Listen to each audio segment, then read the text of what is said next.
Good afternoon. I'm Mike Hiller, Senior Accident Investigator with the National Transportation Safety Board and the investigator in charge assigned to this accident. Before I go any further on behalf of the National Transportation Safety Board, I'd like to extend our condolences to the families and friends of the victims of this tragic accident. I also wish for a speedy recovery for those injured. The NTSB is an independent federal agency charged by Congress with investigating every civil aviation accident in the United States and significant accidents in the railroad, highway, marine, and pipeline. Early Thursday morning, we were informed that a natural gas pipeline ruptured, resulting in an explosion and fire near Danville, Kentucky. Here's what we know now. The pipeline was installed in 1957. It's a natural gas pipeline that runs from Ohio to Mississippi, moving more than 1.8 million cubic feet per day. The accident pipeline was a 30-inch diameter gas transmission pipeline, and at approximately 12:24 a.m. on Thursday, the pipe ruptured, releasing natural gas, ignited, and burned. Approximately 30 feet of the pipe was ejected from the ditch. Yesterday, the National Transportation Safety Board launched a team of 3 investigators with expertise in metallurgy, operations, and emergency response to conduct the on-scene phase of the investigation. A member of NTSB's Office of Media Relations also accompanied the team. Additional staff at NTSB headquarters is also providing assistance to this investigation. Upon arriving on scene yesterday evening, members of the team met with representatives from Enbridge Incorporated, the owner of the pipeline, and a representative from the Department of Transportation's Pipeline and Hazardous Materials Administration, the regulator of the liquid and natural gas pipeline safety in the United States. Also yesterday, the investigative team conducted site visits to the location where the pipe exploded and came to rest. We're currently in the process of completing a thorough documentation of the accident scene. This morning, we held an organizational meeting where we established the technical working groups, which will include metallurgy, survival factors, which will also include the emergency response, operations, which will focus on the system and the people involved in the movement of the product, and pipeline integrity, which will focus on the maintenance and inspection of the pipeline. We've also established parties to this investigation. Our investigations are conducted under what we call the party system. The Safety Board offers party status to companies, government agencies, and associations that have and can provide technical assistance to the board's investigation. Parties, whether they are operators, shippers, manufacturers, unions, emergency responders, or other groups, assist the Safety Board by offering specific technical expertise that the Safety Board personnel may lack. We are a small organization, and we cannot hope to be knowledgeable in every facet of every phase in the transportation industry. Therefore, the board offers party status to those organizations and agencies that can provide technical expertise and relevant information in the development of the best possible factual record. They are providing technical expertise to the NTSB's investigation. However, they will not participate in the analysis of facts or assist in the determination of probable cause. And the parties to this investigation are Enbridge Incorporated and the Pipeline and Hazardous Material Safety Administration.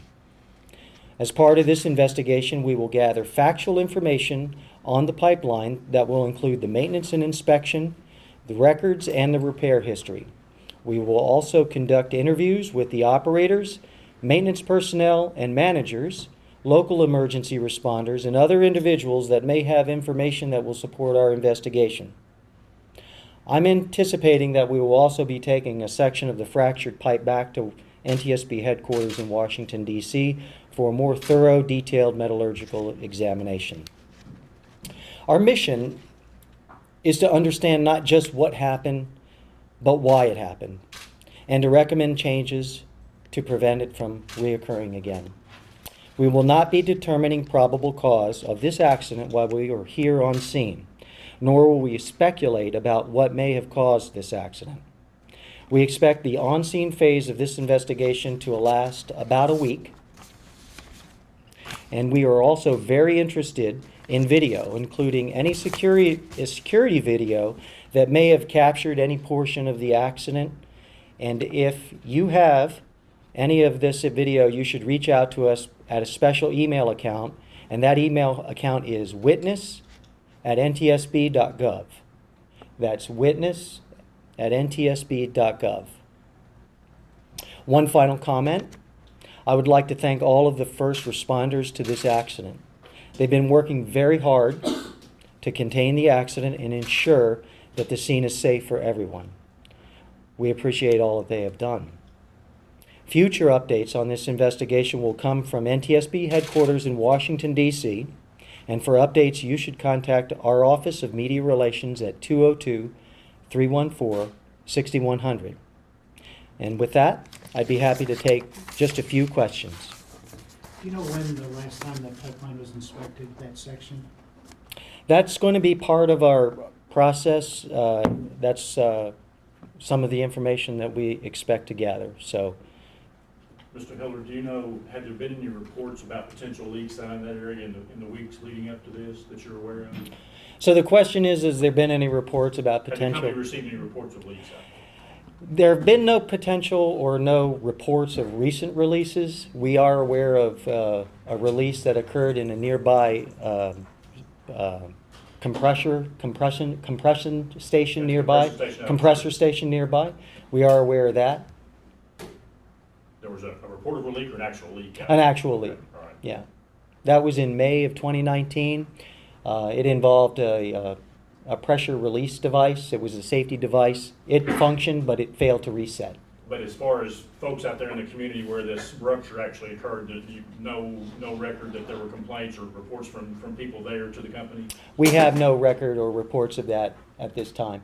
We do have folks that will be canvassing some of the folks in the area. And if there are any individuals out there that have information, we're certainly here on scene now, so we could take that information and take their statements. And I apologize, sir, there was a clicking. I couldn't hear the year that you said the pipe was installed, 56 or 7? 1957. 57. Sir, one of the folks who live in that area mentioned that a few years back, Enbridge came in and replaced some portion of some piping in that area. Was that the pipe that exploded that had been replaced recently? Do you know? So the question is, there have been reports of maintenance in the area that involved the replacement of a section of pipe in that area. At this time, we don't have a record of that information, but we do have Enbridge as a party to our investigation, and as part of our investigative process, we're going to seek all the repair history and maintenance records associated with this section of pipe. So I hope that answers your question. So, and as a layperson, I mean, can you tell what is the ignition source on an explosion like this? I mean, the gas is coming out, but then it ignites, there's a flame. Is that static electricity? How does this stuff actually get touched off if you... The actual ignition can come from a number of sources, so I wouldn't want to speculate on that now. You have a concentration of an air-gas mixture that reaches a point where it can be ignited. The source could have come from a number of places. Okay. Any idea if it was accidental or any criminal intent? At this time, we're not believing that there would be any criminal intent associated with this. So there have been some other pipeline explosions in Kentucky that some of us have covered in the past.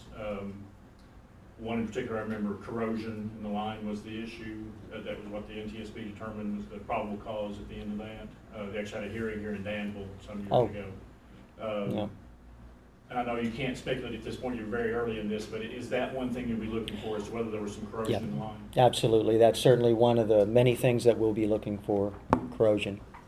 Any idea, we're having trouble getting a concrete number on exactly how much acreage has been roped off or secured while you all investigate? Any idea how much of that land has been roped off and when some of those folks will be able to get back into their homes to live, at least the people who still have homes?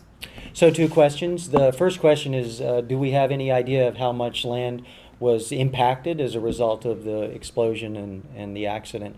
At this time, we don't have an exact number. That's why what we intend to do is do an actual mapping, an aerial mapping and survey, and that will give us the total area affected. Regarding the question about when residents will be allowed to return to their homes, right now we are in the process of making the scene safe so that our investigators can thoroughly access that area. We anticipate maybe tomorrow morning or tomorrow afternoon we'll be able to allow residents back into the area so that they can collect some of their personal belongings. We are actively communicating with the emergency management folks on that as we go forward. Yes. Do we know if work is still looking into the other 2 pipelines that are in the area? We're still checking to see if there's any issues there. That will also be part of our investigation. The question was the 2 adjacent pipelines in the area. We're aware of those, and as we make the scene safe, that part of our investigation will make the determination of the integrity of those 2 pipelines. In terms of a final investigation too, can you provide an estimate on how long it can take to reach a final cause? Typically, the board's process can take anywhere from 12 to 18 months. All right. Thank you all for coming. Appreciate it. Could you spell your last name for us? Hiller. And Mike, M-I-K-E? Mike is fine. Great. Thank you, sir. Thank you.